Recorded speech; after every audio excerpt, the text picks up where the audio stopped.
I couldn't imagine a life without you. And I, you. Gideon Royce had lived alone for 17 winters in the high country. His only companions a tattered Bible, a wolfhound named Silas, and the moaning wind that rattled through the pines above his isolated log cabin. He was a mountain man in every rugged sense of the word, broad-shouldered and bearded, yet he possessed a gentleness with injured creatures that belied the ferocious tale he's told about him in distant frontier settlements. On the worst blizzard night of 1873, with drifts piling higher than a horse's withers, Gideon was out checking his trapline when he stumbled upon a sight that froze his blood. A stagecoach had been swept off the trail by a massive avalanche of snow and splintered timber, and the only survivor was a young woman half buried in the powder with blue, lifeless lips. Gideon dug her out with his bare hands, wrapped her in his own buffalo hide coat, and carried her through the blinding whiteout to his cabin, where the hearth still glowed with dying embers. He laid her gently on his own bed beneath a mountain of quilts and stoked the fire until the room filled with a life-saving heat that slowly returned the color to her cheeks. When she finally opened her eyes, they were the color of summer clover, and she flinched from him with a terror that spoke of years of abuse at the hands of cruel men. Her name was Marigold Prentiss, and she had been orphaned at 12, passed from one grim relative to another, working as an unpaid servant in kitchens that smelled of lye soap and sorrow. She had never had a home, never owned a dress that fit, and she whispered with a heartbreaking mixture of shame and defiance that she had never once in her whole life shared a bed with another human soul. Gideon absorbed this confession with a slow, solemn nod, and then he quietly moved his own bedroll to the floor beside the hearth, assuring her that no man would ever force her to share anything until she was ready. For the first month, Marigold slept in a big rope bed while Gideon stretched out on the hard wooden floor with only a thin wool blanket and the wolfhound curled at his feet for warmth. She began to heal, not just from the frostbite and the bruises, but from the deeper, invisible wounds that had festered inside her soul for years of being told she was utterly worthless and unwanted. He taught her to identify the tracks of a cougar and the call of a white-throated sparrow, and she taught him to read the poetry of John Donne from a water-stained volume she had salvaged from the wreckage. Spring thaw arrived with a roar of cascading waterfalls and the sudden, brilliant blooming of wild columbine and scarlet paintbrush across the emerald meadows that surrounded his small herd of sturdy mountain cattle. Marigold, who had been told all her life that she was useless and clumsy, discovered that she had a natural gift for managing the dairy, and she began producing a golden butter so rich and sweet that it became legendary. Gideon watched her grow strong, her cheeks filling with color and her laughter becoming a daily, sunlit miracle that transformed his cold, empty cabin into a sanctuary of warmth and abiding hope. One evening, as they sat on the porch, watching a golden eagle spiral in the endless blue sky, Gideon turned to her with a solemnity that made her heart skip and her breath catch in her throat. He told her that his solitary life had been a half-life before she stumbled into it, and that he could no longer imagine a future that did not have her standing firmly at his side for all the remaining years. He asked her to marry him, not out of convenience or desperation, but because he loved her with a fierce, protective, and absolutely consuming devotion that had grown as quietly and inexorably as the ancient pines. Marigold's eyes filled with tears of joy, and she said yes, but then a shadow of old, familiar fear crossed her delicate features, and she looked down at her hands in trembling silence. She confessed that she was terrified of the marriage bed because she had absolutely no knowledge of what it meant to lie beside a man in the sacred and mysterious intimacy of the night. She admitted, with the raw and unvarnished honesty that had always characterized their relationship, that the idea of sharing a bed was both a deep, secret longing and a terrifying abyss of the unknown. Gideon reached out and took her work-roughened hand in his own massive, calloused palm, and he pulled her gently to her feet, leading her through the cabin doorway and into the quiet, lamp-lit room. The big pine bed stood covered with the same quilts that had kept her warm on that first brutal, life-changing night of the blizzard 6 months before, and she began to tremble with a bone-deep vulnerability. He cupped her face in his hands, wiped away her tears with his thumbs, and he whispered in that low, rumbling voice that was as steady as the mountains themselves, words that would change everything forever. Marigold looked up at him, her voice barely audible above the soft crackle of the pine knot fire, and she repeated the fragile confession that had been the most guarded secret of her entire aching and discarded life. "I've never shared a bed," she breathed, the words hanging in the air like a fragile snowflake about to melt. And Gideon felt his heart crack open with a tenderness he had never before experienced in his solitary existence.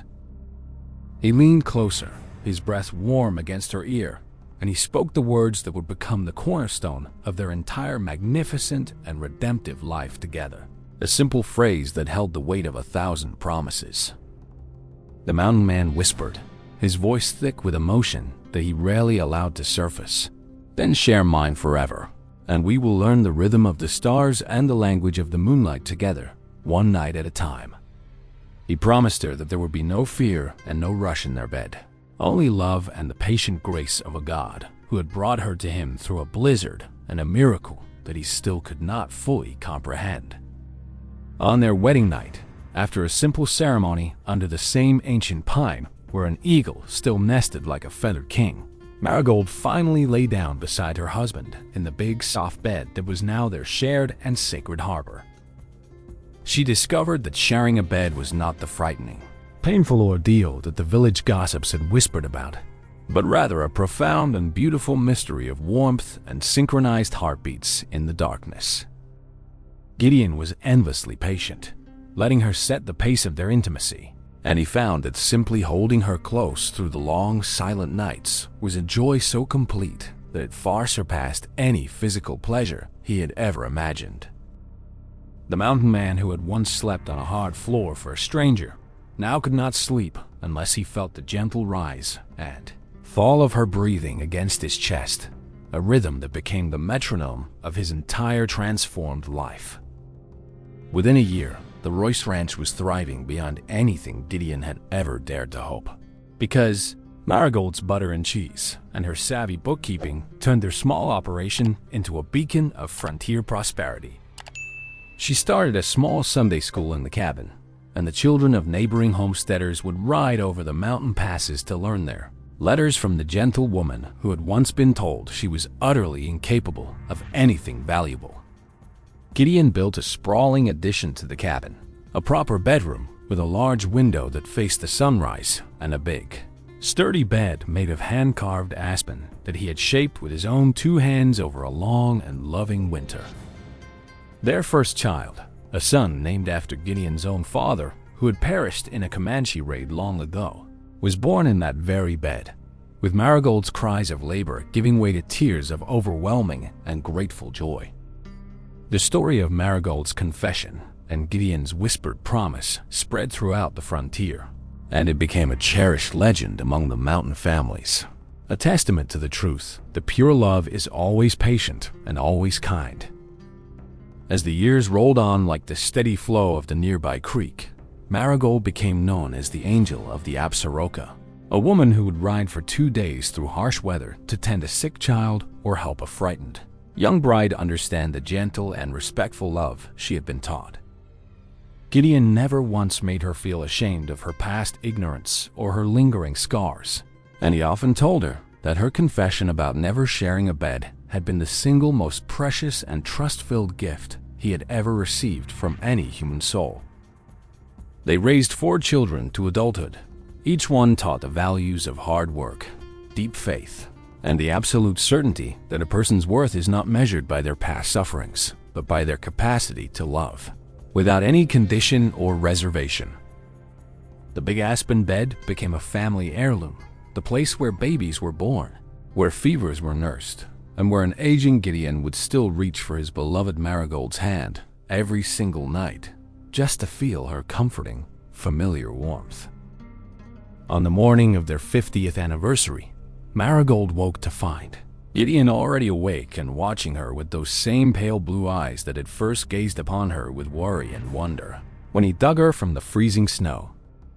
She smiled, her face lined with a lifetime of laughter and mountain sun, and she teased him gently, whispering that she still remembered telling him she had never shared a bed, and how utterly terrified she had been of disappointing the only good man she had ever known. Gideon, his beard now white as the peak of the highest mountain, chuckled softly and replied that her confession had been the moment he knew, without any doubt, that she was the most courageous and profoundly beautiful soul he would ever encounter in this world. Their children and grandchildren gathered around the great stone fireplace that had replaced the old hearth, and they listened once again to the well-worn but never-tiring tale of the mountain man and the orphan girl and the blizzard that changed everything. Gideon told the younger couples that the secret to a happy bed was not found in passion alone, but in the daily, quiet decision to place the comfort and security of one's spouse above one's own selfish and fleeting desires. Marigold added that a bed shared in love was not just a piece of furniture, but a sanctuary, a place of ultimate vulnerability and ultimate trust, where two souls could become so intertwined that even death would be only a temporary separation. The old mountain man lived to see his 90th birthday, and when he finally lay down for his last sleep, it was in the same bed he had built with his own hands, with Marigold holding his gnarled fingers and humming their favorite hymn. His final whisper, so faint that she had to press her ear to his lips, was a repetition of the same words that had changed everything on that long-ago evening. "Share mine forever," he breathed, and then he slipped peacefully into the presence of God. Marigold lived on for another 5 years, the matriarch of a vast and sprawling dynasty of ranchers, preachers, and teachers who populated the entire valley and carried the legacy of their love into the 20th century and far beyond its boundaries. When she finally joined him, her daughter found her lying peacefully with a smile on her face and her hand resting on the worn, leather-bound Bible that Gideon had used to teach her the scriptures of a love that transcended all human understanding and mortality. The homestead was eventually turned into a historical landmark, and visitors to this day can see the original cabin, the big aspen bed with its faded quilts, and a framed transcript of the simple, powerful words that started it all when a broken orphan whispered her deepest fear and a mountain man answered with a promise of forever. So if you ever feel that your past has left you too damaged or too ignorant to be worthy of a love that is pure and true, remember Marigold, who had never shared a bed, and Gideon, who asked only to share his forever, and know that somewhere in the wilderness there is a heart waiting to whisper your own eternal promise. Subscribe to Western Tales Official right now and become part of our family so you will never miss another heart-stirring story of mountain men, rugged ranchers, and the remarkable women who transformed their solitary lives into legacies of courage, faith, and the kind of love that only grows deeper with every passing season under the watchful and eternal mountains. Tell me in the comments below if you have ever had a moment of profound vulnerability that was met with unexpected gentleness, and whether you believe that the truest intimacy begins when we confess our deepest fears to the one who is brave enough to hold them and whisper a promise of forever in response to our trembling and honest confession. Like this video with all the warmth of a hearth fire on a blizzard night if you believe that a bed is not just a place to sleep, but a sacred space where two souls can build an unshakable kingdom of trust, one quiet and patient night at a time. And share this tale with someone who needs to be reminded that their scars are not obstacles to love, but rather doorways into a deeper and more profound connection than they have ever dared to imagine possible.